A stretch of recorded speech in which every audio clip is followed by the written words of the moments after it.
Hello నమస్తే, welcome to your favourite channel TV24 studios. ఈరోజు మనతో ప్రస్తుతం ఆంధ్రప్రదేశ్లో రాజకీయాలు అట్టుడుకుపోతున్నాయి. నువ్వా నేనా అన్న సమరం అయితే నడుస్తుంది. సో ఆ విషయాల గురించి మనతో మాట్లాడడానికి ప్రస్తుతం కామన్ మ్యాన్ కిరణ్ గారు ఉన్నారు. ఒక్కసారి ఏపీ రాజకీయాల పరిస్థితి గురించి ఆయనతో మాట్లాడదాం. హలో సార్, నమస్కారం.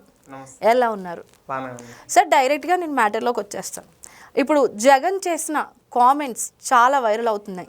అనుకోని టైంలో ఒక ప్రెస్ మీట్ పెట్టాడు.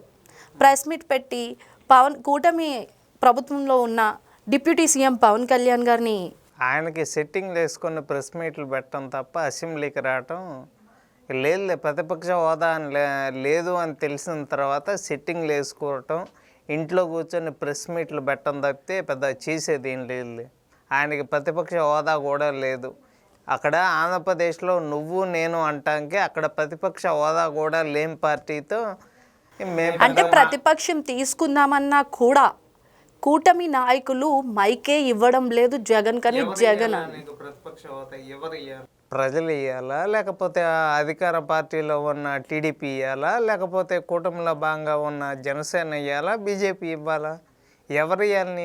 నీకు లేని ప్రతిపక్ష హోదా రాదు అని చెప్పి స్పీకర్ గారు డైరెక్ట్గా చెప్పిన తర్వాత కూడా అంటే ఇప్పుడు జగన్ అన్న దానికి మీనింగ్ కూడా ఒకసారి ఆయన కూడా ప్రెస్ మీట్లో అదే అన్నారు. ఏమన్నారంటే కూటమి ప్రభుత్వాలు, ఇప్పుడు బీజేపీ చూసుకున్నా, జనసేన చూసుకున్నా, తెలుగుదేశం చూసుకున్నా, 3 పార్టీలు కూటమి ప్రభుత్వం కలిసి ఉన్నాయి. ఇప్పుడు ప్రతిపక్ష పార్టీ అంటే వైఎస్ఆర్సీపీ లేదు కదా నీకు వచ్చేది పాకుండే కదా. ఇంతకుముందు చెప్పాడు కదా జగన్మోహన్ రెడ్డి, 23లో 5 లాగేస్తే నీకు ప్రతిపక్ష హోదా ఉండదు అని చెప్పాడు. మరి అది మీకు తెలుసో తెలీదో, మీరు ఆంధ్రానో తెలంగాణ వాళ్ళు నాకు తెలీదు, మీకు తెలుసో తెలీదా అని నేను అడుగుతున్నా అంతే.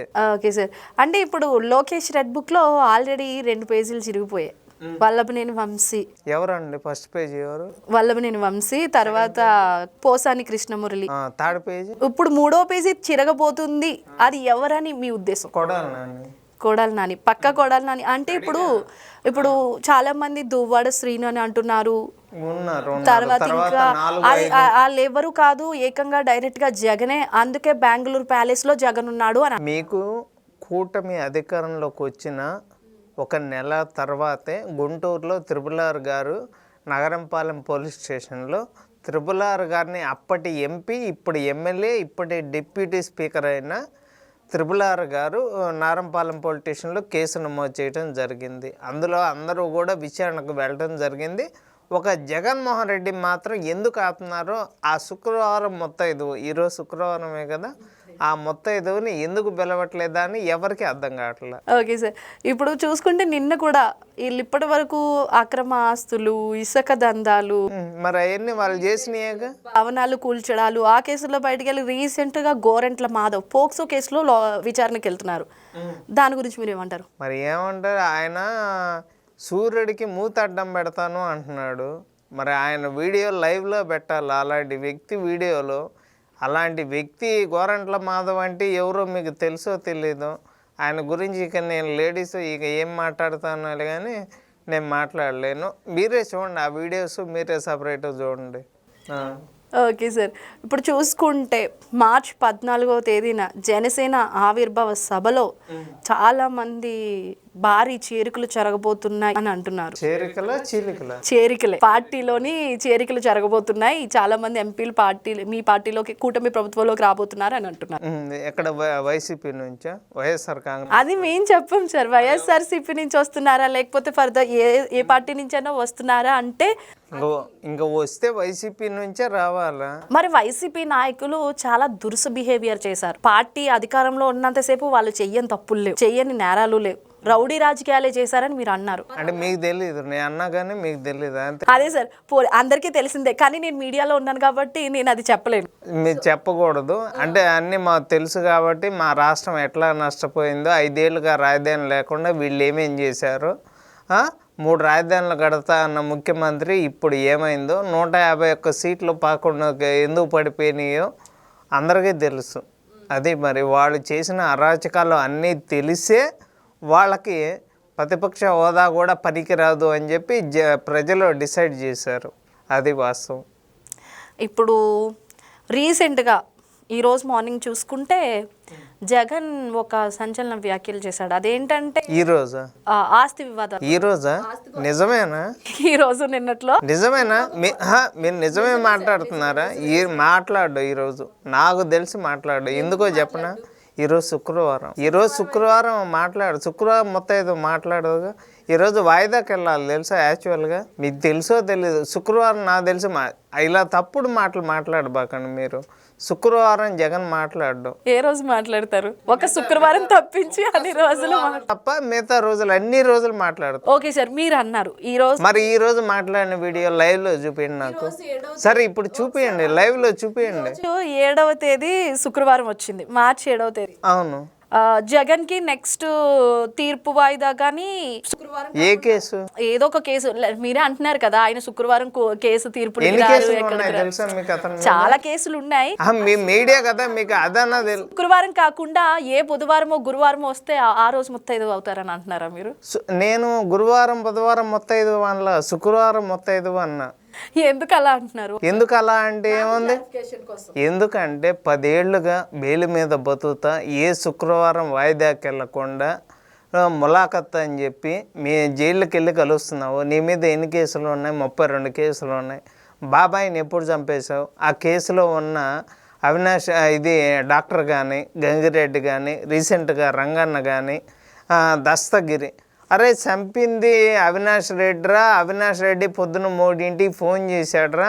మరి ఆ ఫోన్ ఎవరికి వచ్చింది ఏంటి? ఆ కేసులో ఉన్న వాళ్ళ తండ్రి గారే జైల్లో, ఇప్పుడు తెలంగాణ జైల్లో ఎందుకు ఉన్నారు? వివేకానంద రెడ్డి గారు చనిపోయింది ఎక్కడ? ఆంధ్రప్రదేశ్లో. మరి ఆ కేసు ఎక్కడ నడుస్తుంది? తెలంగాణలో ఎందుకు నడుస్తుంది? తెలీదా? ఇప్పుడు ఇదంతా జరిగిన తర్వాత అందరూ తెలుసు. మరి ఎందుకు ఇంకా శుక్రవారం మొత్తైదు అని ఎందుకు అనరు చెప్పండి. మీరు ఈరోజు మాట్లాడారు, ఈరోజు అసలు మాట్లాడు. ఈరోజు జగన్ మౌనం వ్రతం, మాట్లాడు. ఎక్కడ బయటకు రాడు, కనపడ్డు. అది తాడేపల్లిలో ఉండొచ్చు, లేదంటే బెంగళూరులో ఉండొచ్చు, ఎక్కడున్నా కానీ మీరు మాట్లాడింది అబద్ధం మాట్లాడారు, తప్పు మాట్లాడారు.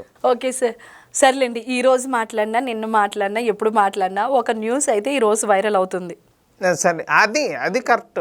వైరల్ అవుతుంది అన్నది చెప్పండి. నా మాట ఏంటంటే వాళ్ళ ఆస్తి వివాద కేసులు మీకు తెలిసిన. అది వాళ్ళ ఆస్తి మీకు తెలుసా? మీకు తెలుసా? ఏది సరస్వతి భూములేగా వాళ్ళ నాన్నగారు ఏమన్నా సంపాదించి. అది ఇప్పుడు షర్మిలాకి జగన్ కి వివాదాలు జరుగుతున్నాయి దాని గురించే. ప్రజల ఆస్తులు వీళ్ళ ఆస్తులకు వీళ్ళు బాబిచ్చి అది వాళ్ళ అమ్మ బొట్టు పెట్టుకుంటుంది. మీరు చూసారా? వాళ్ళ హస్బెండ్ చనిపోయారు, మీకు తెలుసా? చనిపోయినాక ఆడవాళ్ళు బొట్టు పెట్టుకుంటారా? మరి రూపాయి బిళ్ళ సైజులో బొట్టు పెట్టుకుంటుంది అని మీరు ఎందుకు అడగలే నన్ను? సరే సార్ చెప్పండి, పోనీ అది ఎందుకు పెట్టుకుంటున్నారు? ఎందుకు బొట్టు ఎందుకు అసలు వాళ్ళు మత మార్పిడి చేసే వాళ్ళు అందరికీ బొట్లు పెట్టుకోకుండా నాటకాలు ఆడతా, మొగుడు చచ్చినాక రూపాయి బిళ్ళ సైజులో బొట్టు పెట్టుకుంటా, సరస్వతి భూములు నాయే అని చెప్పి కోర్టులో కేసులు వేసుకుంటా, చచ్చిపోయిన బాబాయ్ కేసు ఇంకా తేలలేదురా స్వామి అంటే ఈ కేసులు మాత్రం తొందరగా తేలుతాయా? ప్రజల ఆస్తులు అవి, పల్నాడు జిల్లా రైతుల ఆస్తులు అవి మీ ఆస్తులు అని మీరు ఎట చెప్తారు? మీ ఆయన ఏమన్నా వ్యాపారాలు చేశాడా? 2004 ముందు మీ ఆస్తి ఎంత? అప్పుడు ఇల్లు తాకట్టు పెట్టుకొని రాజకీయాల్లోకి వచ్చి ఇప్పుడు లక్షల కోట్లు రాష్ట్రాన్ని నాశనం చేసి ఒక ఉపేంద్ర టైప్లో నేనే కదా ఈ రాష్ట్రానికి ముఖ్యమంత్రి, రాష్ట్రాన్ని నమ్మేస్తానే 3 రాజధానులు కట్టాడా? 3 రాజధానులు వైజాగ్లో కాపురం చేస్తా అన్నాడు, చేశాడా? ఆ ఋషికొండ కట్టడం కానీ, భూ కబ్జాలు చేయటం కానీ, ప్రజావేదిక పడేయటం కానీ, కల్తీ మద్యాన్ని తీసుకొచ్చి 1,00,000 మందిని చంపేయటం కానీ, 2 లక్షల ఎకరాల్లో గంజాయి పంట వేయటం కానీ, గంజాయి డ్రగ్స్ 25,000 కేజీల డ్రగ్స్ తీసుకురావటం కానీ, ఇవన్నీ దళితులు ఎంతమంది దళితులు చనిపోయారు? ఇప్పుడు డోర్ డెలివరీ చేసిన వాళ్ళు లేరా? వీడియో కాల్స్ చేసి మాట్లాడిన వాళ్ళు లేరా? 60 ఏళ్ళు దాటినాక పక్కింటి వాళ్ళతో కాపురాలు చేసి పిల్లలు కన్న వాళ్ళు లేరా? వాళ్ళు ఇవన్నీ తెలియదా అందరూ? Okay sir.